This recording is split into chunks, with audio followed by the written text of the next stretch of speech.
Kami ay magsasama-sama ngayong gabi upang iangat ang ating mga puso sa Diyos, humingi ng Kanyang proteksyon, at magnilay-nilay sa Kanyang salita sa awit 91. Ang panalangin ito ay para sa iyo at sa iyong pamilya, upang maramdaman ang kapayapaan at pag-ibig ng Diyos bago matulog. Sumali tayo sa pananampalataya at pag-asa habang inilalapit natin ang ating mga sarili sa Kanyang banal na presensya. Ama sa langit, kami ay lubos na nagpapasalamat sa iyong walang hanggang pag-ibig at kabutihan. Pinupuri ka namin dahil ikaw ang aming Diyos, ang aming kanlungan at ang aming kalakasan. Salamat sa bagong araw na ito, sa bawat paghinga na iyong ibinigay, at sa mga biyayang iyong ipinadala sa aming buhay. Kami ay nagpapakumbaba sa harap ng iyong trono, umaawit ng papuri dahil ikaw ay tapat at puno ng awa.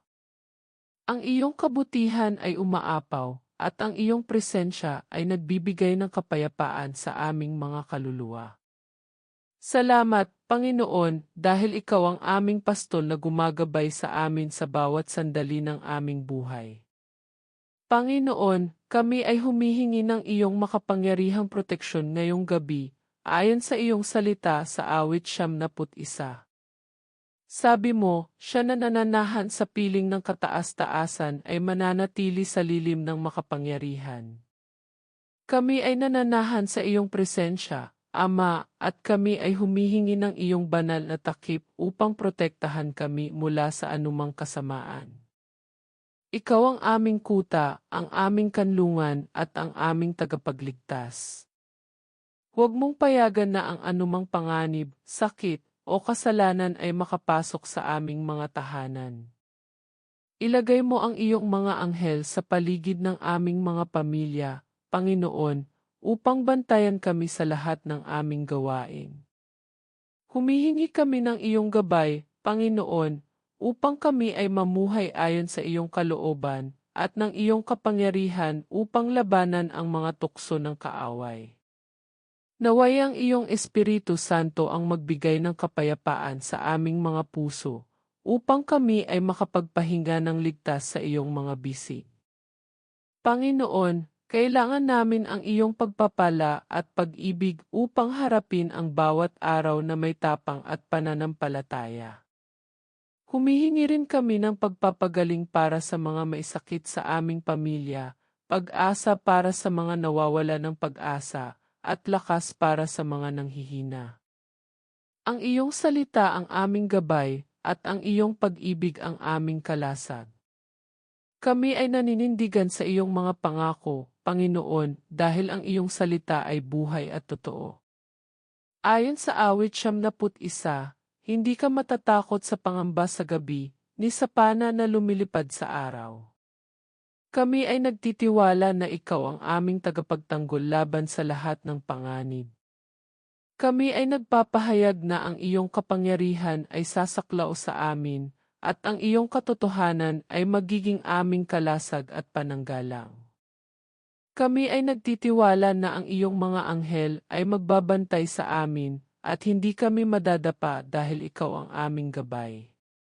Sa ngalan ni Jesus, kami ay nagpapahayag na walang kasamaan ang makakalapit sa amin o sa aming mga tahanan, dahil kami ay natatakpan ng iyong dugo at pinoprotektahan ng iyong makapangyarihang kamay.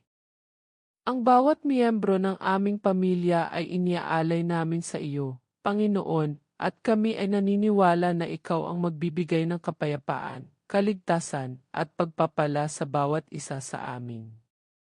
Ang iyong salita ay ang aming pundasyon, at kami ay naninindigan dito ng may buong pananampalataya. Panginoon, kami rin ay nananalangin para sa aming mga mahal sa buhay, para sa aming mga kaibigan, at para sa aming komunidad. Naway ang iyong kapayapaan ay dumaloy sa kanilang mga puso. Ipinapanalangin namin ang aming bansa, ang Pilipinas, na biyayaan mo ito ng pagkakaisa, kaunlaran at pag-ibig. Naway ang iyong espiritu ay gabayan ang aming mga pinuno upang sila ay magpasya ayon sa iyong kalooban. Ipinapanalangin rin namin ang iyong simbahan, Panginoon, na palakasin mo ang bawat mananampalataya upang maging ilaw sa mundong ito. Bigyan mo kami ng tapang na ipahayag ang iyong salita at pag-ibig sa lahat ng aming makakasalamuha. Para sa mga nangangailangan, Panginoon, ipinapanalangin namin na ikaw ang magbigay ng kanilang pangangailangan, pagkain, damit at tirahan.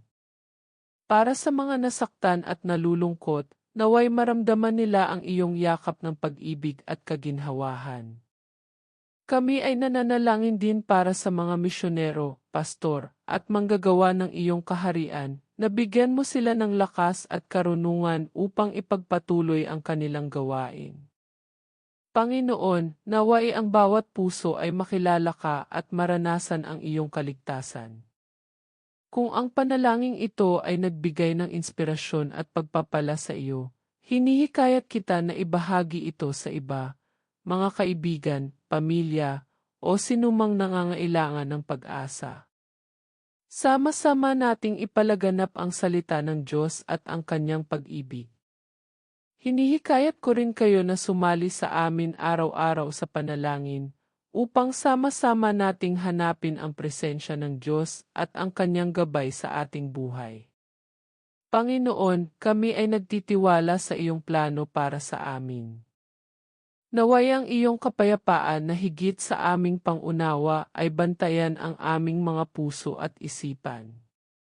Patuloy naming iniaalay ang aming mga buhay sa iyo, at kami ay naniniwala na ikaw ay tapat sa iyong mga pangako. Takpan mo kami ng iyong pag-ibig, Panginoon, at bigyan mo kami ng lakas upang harapin ang bagong araw na may kagalakan at pananampalataya. Sa makapangyarihang pangalan ni Jesus, kami ay nananalangin ng buong puso at kaluluwa.